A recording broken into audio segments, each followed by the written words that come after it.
Bonjour mes chers élèves, j'espère que vous allez bien et en très bonne santé.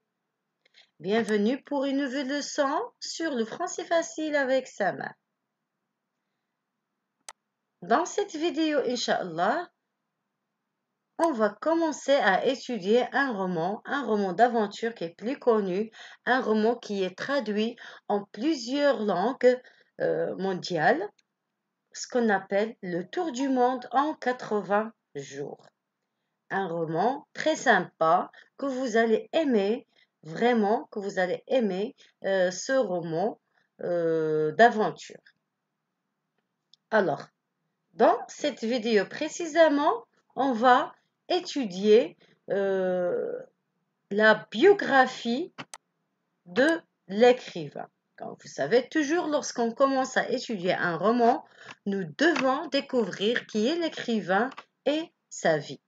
Alors, ce qu'on dit la biographie, ça veut dire la vie d'écrivain.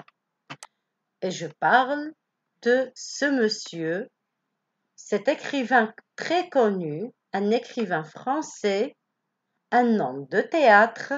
Tout ça, on va découvrir dans sa biographie, ce qu'on appelle Jules Verne. Alors, on va découvrir ensemble qui est Jules Verne.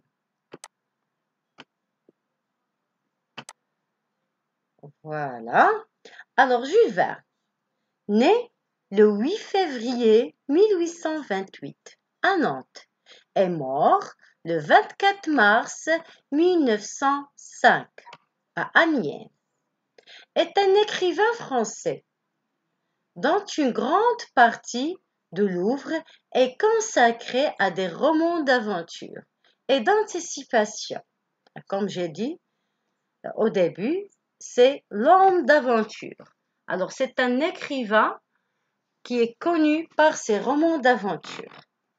Après avoir obtenu ses baccalauréats en lettres et en droit, Jules Verne poursuit ses études de droit à Paris et se consacre alors au théâtre grâce au Dumas, père et fils, et occupe le poste de secrétaire du théâtre lyrique jusqu'en 1854.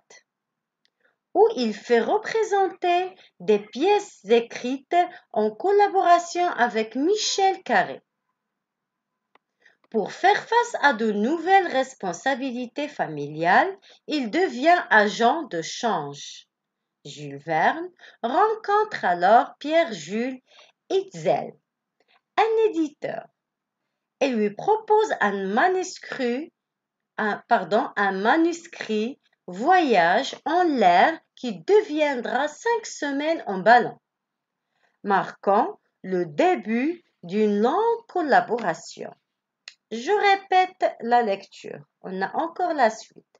Jules Verne, né le 8 février 1828 à Nantes, est mort le 24 mars 1905 à Amiens, est un écrivain français dont une grande partie de l'œuvre est consacrée à des romans d'aventure et d'anticipation.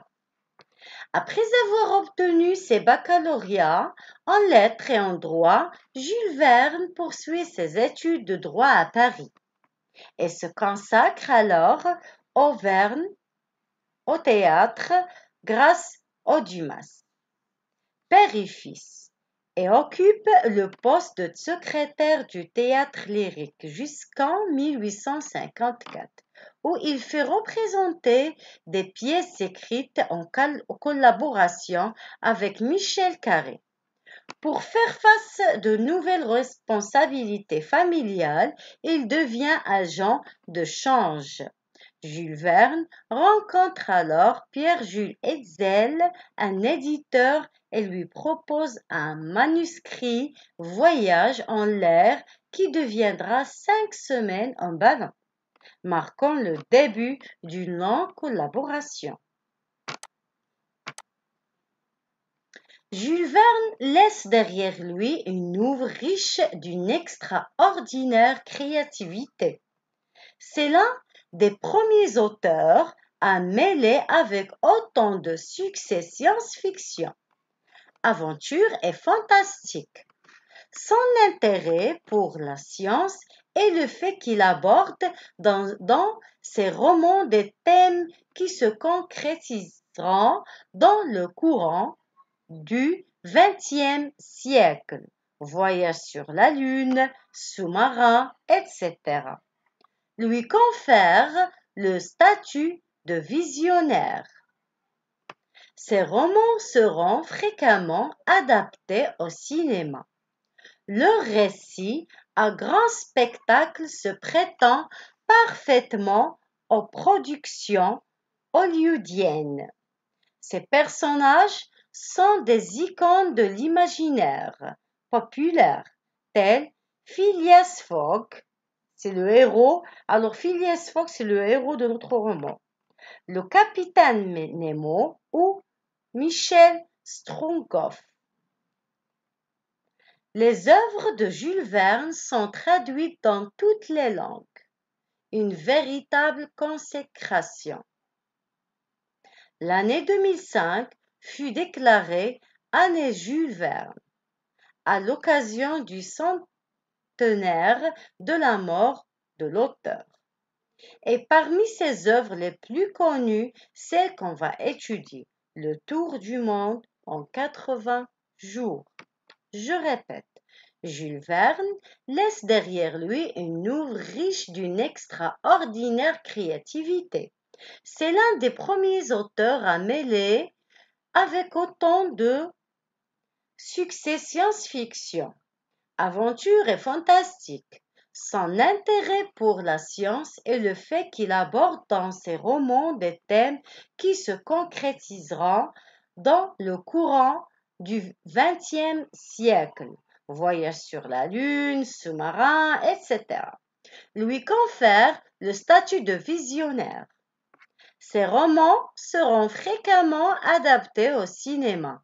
Le récit à grand spectacle se prêtant parfaitement aux productions hollywoodiennes. Ces personnages sont des icônes de l'imaginaire populaire tels Phileas Fogg, le capitaine Nemo ou Michel Strogoff.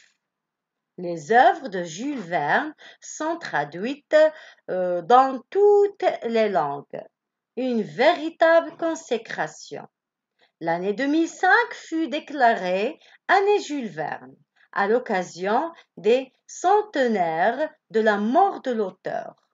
Et parmi ses œuvres les plus connues, celle qu'on va étudier, Le Tour du monde en 80 jours. Alors, à suivre, mes chers élèves, dans la vidéo prochaine, on va trouver la suite de l'étude, je parle d'étude du roman. Alors, dans cette séance, on a découvert qui est Jules Verne, sa biographie, sa vie, etc. Alors, à la prochaine avec une nouvelle vidéo.